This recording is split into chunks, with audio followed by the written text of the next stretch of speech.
Hey friend, welcome back to Burn Stress, Lose Weight, where I am bringing back a mini series that ties together stress and you achieving your body goals starting this quarter. I've been sharing on the podcast that Q4 or this last quarter of the year, especially through the holidays, is the time that most of us forget our body goals. We want to enjoy social gatherings. We have a lot of stress around family events, and you might have a lot on your calendar over the seasons. And so it's no surprise that you might experience more stress in this last quarter of the year. But my mission for all of you listening to the podcast is actually learning how to leverage Q4, this last quarter of the year where most people forget their goals, and create a runway where you can amplify your results starting right now so you get a head start on next year. To be able to take that plan that you know is going to work on paper and really put it into real life execution consistently, I promise you have never had a discipline problem. You have had a stress and dysregulation problem. The entire intention of this 4-part mini series is to help you identify which of the 4 stress archetypes you are. You're likely a mix of all 4 of these. I know that I absolutely am. And for you to use your awareness around your patterns and start paving a roadmap to getting unstuck this holiday season. Last week, I kicked off the series by talking about the flight response, or what I call the escapist. So if you're brand new to the series or you're brand new to me, then hello and welcome back. I encourage that you pause this episode right here, go back and listen to that very first stress response episode. And if you're brand new to me, hello and welcome. I am Dr. Priyanka Venugopal. I'm an OBGYN physician turned stress and weight loss coach for professional women who want to feel unstoppable inside out. You're someone that wants to stop letting your stress in your career or maybe at home slow you down in you feeling your best, in you achieving your body goals. If that sounds like you, you're in the perfect place. Today, we are talking about the fight response, or what I am calling the advocate. You know the advocate really well. She's the one that pushes harder when life gets really messy. She's the one that doubles down, works really hard, someone that's maybe addicted a little bit to productivity and efficiency, and she's the one that pushes for you at the end of a hard week when you have been working so hard for everyone and everything else. She's the one that is advocating for you to take a break. Here's the thing when it comes to stress. Your body does not know the difference between a work deadline and that social gathering that you're nervous about or feeling awkward in and a real life threat. That's the entire premise of this entire series. And when your body is in constant fight mode, which we're going to get into in today's episode, your cortisol levels are going to stay elevated. Cortisol is that stress hormone that doesn't just lower because you tell yourself to stress less. It's not a very effective strategy. But cortisol in high doses chronically all the time, either through the holiday season, in your careers, or at home, is going to ramp up and drive up urges and cravings to go off track. This is not a discipline problem. This is a stress dysregulation problem. This is why I love using this last season of the year where likely your stress levels are higher than usual, where you have more on your calendar, to teach your brain and your body new habits. If you are loving this series and you're finding it valuable, I would absolutely love it if you would take this episode and share it with a friend or in your local community. Together, let's make this last quarter of the year the one where you really start feeling your best. Let's get into the fight response, or what I am calling the advocate. I have found, not just in my personal journey, but by the way, all 4 in my personal journey to lose 60 pounds, but really what I see with smart, resourceful, professional moms to really lose the weight that you want to lose. If you have been wanting to lose weight and you find that you are able to gain traction for maybe a few days or a few weeks, but something inevitably gets in your way, it is going to be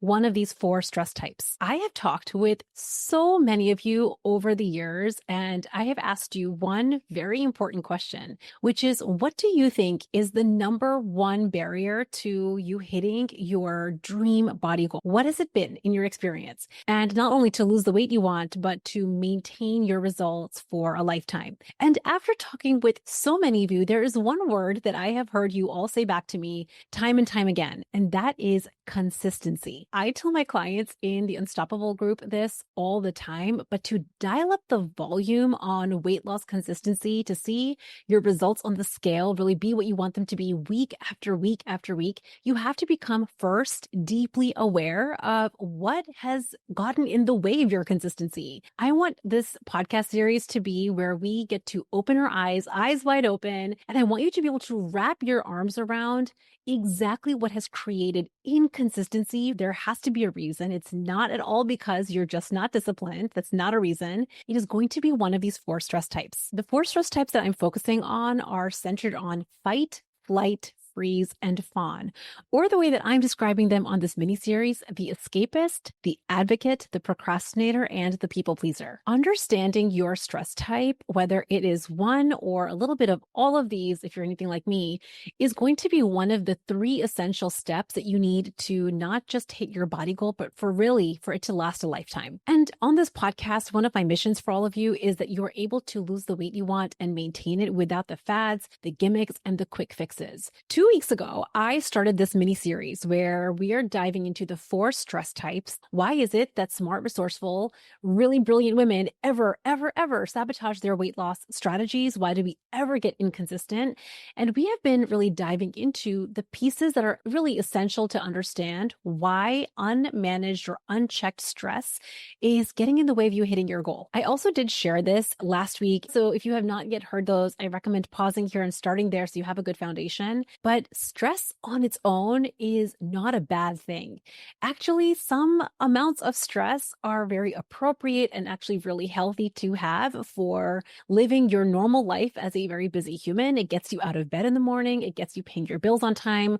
It keeps you quick on your feet when you are really encountering a real danger. You need to run or you need to fight, right? That's where fight, flight, freeze, and fawn actually come from. So I want to just plant that here, that stress on its own is not actually a bad thing. It's when we have unchecked and unmanaged stress, the way that we react to uncomfortable emotions or uncomfortable life scenarios, that is actually wreaking havoc on hitting our body goals. And what I have found now with working with my clients for hundreds of hours, this is women in every industry, it is one of the most overlooked variables in your weight loss strategy. Last week, I covered the flight response, or what I call the escapist. Today, we're getting into the fight response, or what I like to call the advocate. I'm going to be breaking down a couple of different very common scenarios that I have noticed that have come up for me, that I see coming up with my clients, that I'm guessing comes up with you. And I'm going to break down these scenarios using the think, feel, act cycle. So just remember that the think, feel, act cycle really just describes that none of our actions or inactions ever happen in a vacuum. Whenever you go to snack, nibble, graze, ever go off plan, it doesn't just happen on its own. The universe did not just put the food in your mouth. The reason that you ever go off plan or snack or graze or nibble or ever really go off plan is because you felt an emotion. And also that emotion doesn't just happen out of the blue. It happens because you have a thought. You think something about your life circumstances. You think something about the way that you're experiencing a challenge in your life. And that is what subconsciously drives our actions. There are 2 scenarios that I have seen the advocate really come into play that I'm going to use as examples for this specific podcast episode. The first one is called the scarce advocate, and the second one is the righteous advocate. So let's start with the scarce advocate. This is a scenario where you have been working hard all week. You have been clocking in the hours at work, taking care of all of your roles and responsibilities that you have with your clients, with your patients, with your projects, maybe with colleagues and bosses and team members. And because you're an overachiever, you are likely expecting very high quality work from yourself, and you push yourself to put out A+ results all the time. Then maybe you come home at the end of a very long day and you find yourself playing chauffeur to your kids. You might be nagging one of them to finish their homework, the other one to stop picking on the first one. Maybe you're reminding them to clean up their room, and oh yeah, we have to get them to soccer practice and swim team all on time. You might even find yourself, if you do have the time that you can squeeze in with your partner, that you're just passing each other in the hallway, mostly talking about to-dos and who's doing what without actually spending the time on connecting with them or with yourself. So what's left for you? Likely some scraps at the end of your day. When it comes to you feeling taken care of, you find yourself lowest on the totem pole. Somehow your need for rest and relaxation always seems to take a backseat to your work, your patients, your clients, your colleague requests, your partner, your kids, even your aging parents. And this is not just something that happens every now and then. You notice that this has become the rhythm of your life. If this is you, you might find yourself thinking a very, very, very common and reasonable thought, which is, I deserve a break. And when you have that thought, I deserve a break, I deserve real rest and relaxation, I've been working so hard, you will find that the Cadillac of nutrition strategies, that weight loss plan that you crafted on Sunday night that you felt so good about, will be forgotten because the scarcity that you feel around your personal rest and relaxation will drive your most primitive brain to make very compelling, convincing reasons to enter off-plan snacking, nibbling, and grazing. This is the think, feel, act cycle as it applies to the scarce advocate. Let's take another example, the righteous advocate. This is a scenario where maybe you have been working so hard with weight loss, or what seems like you've been working so hard with weight loss. You find yourself thinking about it all the time. You find yourself ruminating about meal plans and exercise, and you're lacking results. When you step on the scale and you don't love that number, you find your brain focusing on how unfair it is that it's not easier for you. You'll find yourself in blame energy. And this is when you will very subconsciously and very conveniently forget all of the tiny little licks, bites, nibbles, and off-plan moments that you actually have been experiencing over the last week. It should be easier creates that feeling of righteousness. And when you feel righteous, the action that you take is to go into blame energy. And staying in this blame energy totally takes you out of wrapping your arms around 100% responsibility. When we are in righteousness, it's really hard to look objectively at the way that we executed on our plan without the blame. The mistake that high achieving women make here is that when they're in this type of stress, this advocacy type of stress where we are in fight mode, we end up often going into double down energy. We think we just need to double down harder on the plan. We have to just be more disciplined. Or you may find yourself going right back to the planning drawing board. The real solution here is to deeply assess objectively what got in the way of consistent execution. When we really take a fine-tooth comb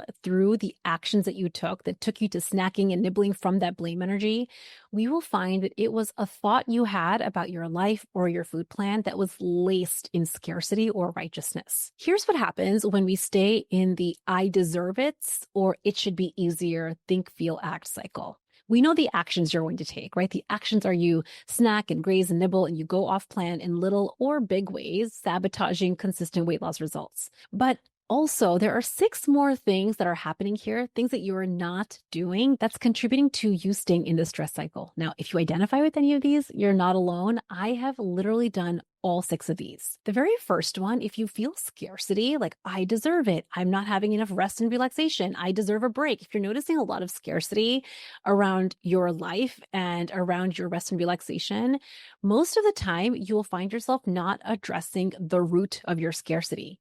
Are you actually eating enough nutrition? Very often, very surprisingly, the answer will actually be no.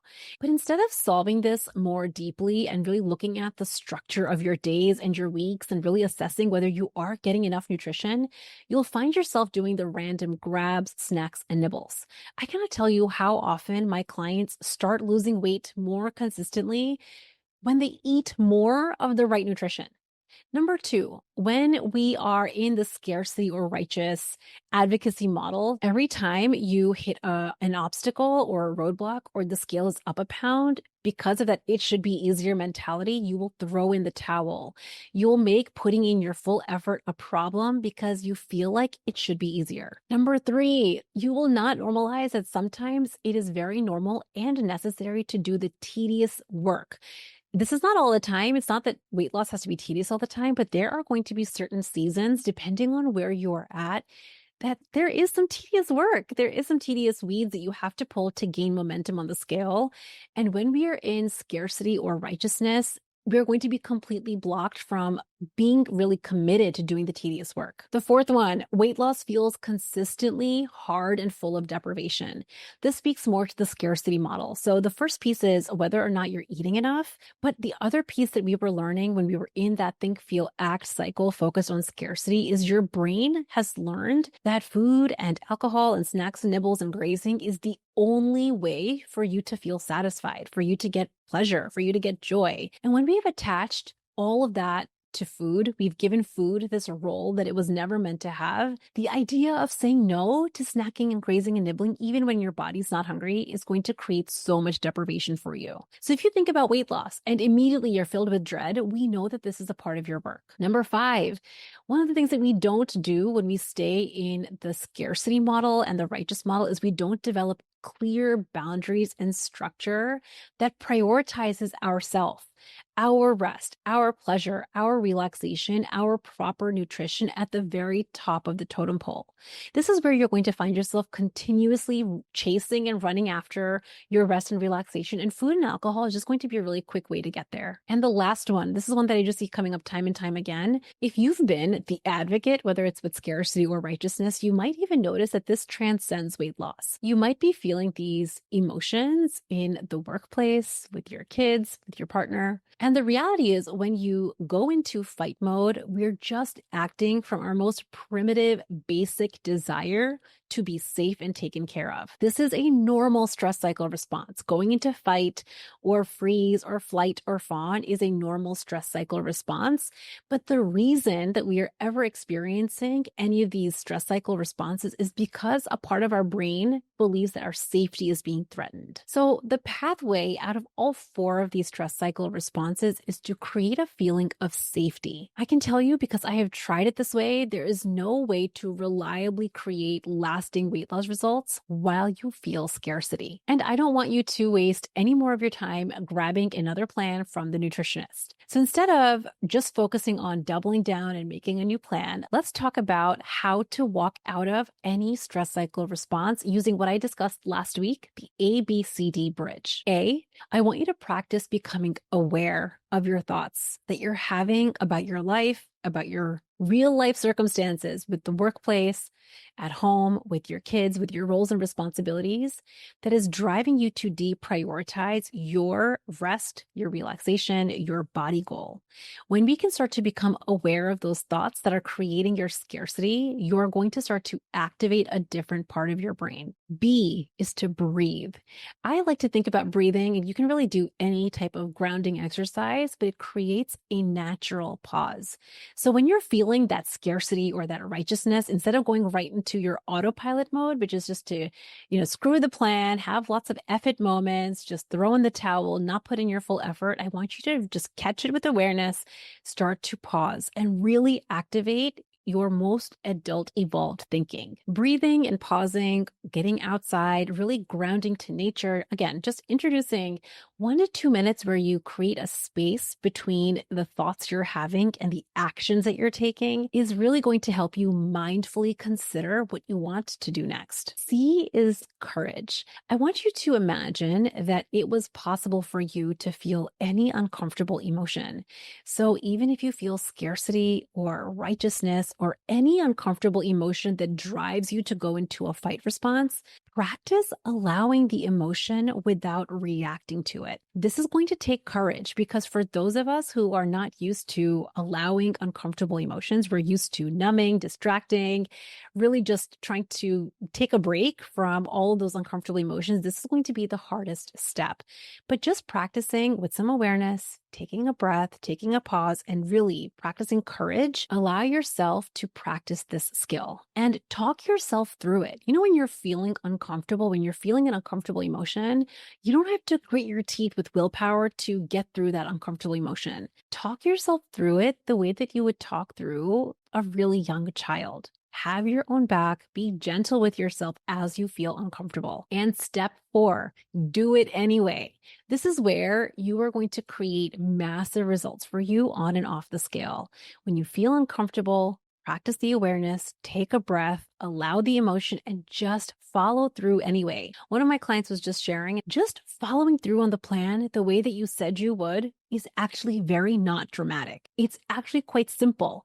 And the more that we practice following through, even when we feel uncomfortable, teaches our brains new skills. And those skills turn into lasting habits. I've noticed that the 4 stress types that we're covering in the series is literally the four most common barriers to consistent actions for the professional working mom who identifies as an overachiever. I cannot tell you how often I have heard from someone that they just need to double down on their plan.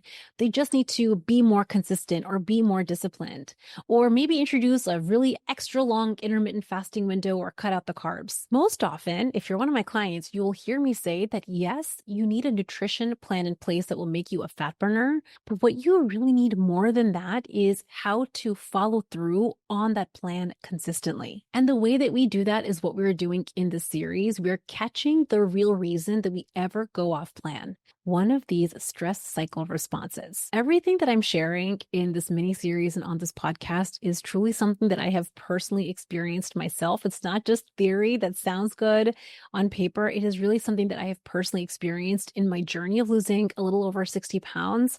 And it's what I see coming up specifically with women who identify as overachievers, right? We're overachievers that have really started to deprioritize our goals. And it's no wonder that our brain is fighting back, right? That's why I call this the advocate. I really hope that you enjoyed and learned a lot about the fight response and how being the advocate, whether it's in a feeling of scarcity or righteousness, is creating an obstacle for you between where you are now and your goal weight on the scale. Next week, we're going to be diving into the third stress type, the procrastinator. This is truly one of my most favorite stress types to unpack because I still find myself very often experiencing this stress cycle response in my real life as a professional working mom. The procrastinator stress type, which we're getting into next week, is not just something you're going to notice with your results on the scale, but it is going to be what will also get you back bucket loads of time, hours back per week, simply by identifying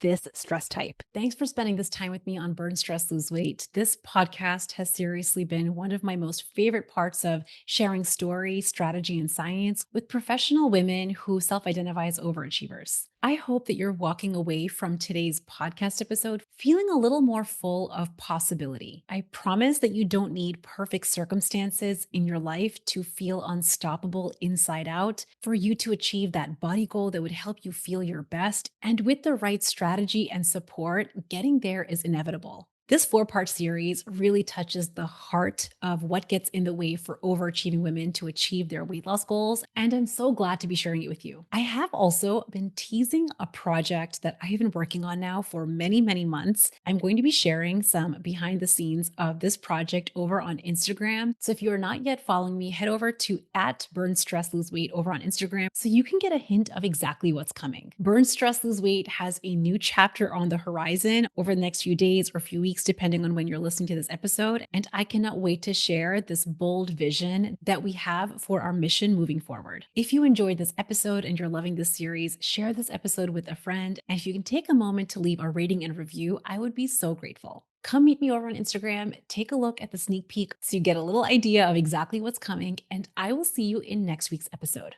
Bye, my unstoppable friend.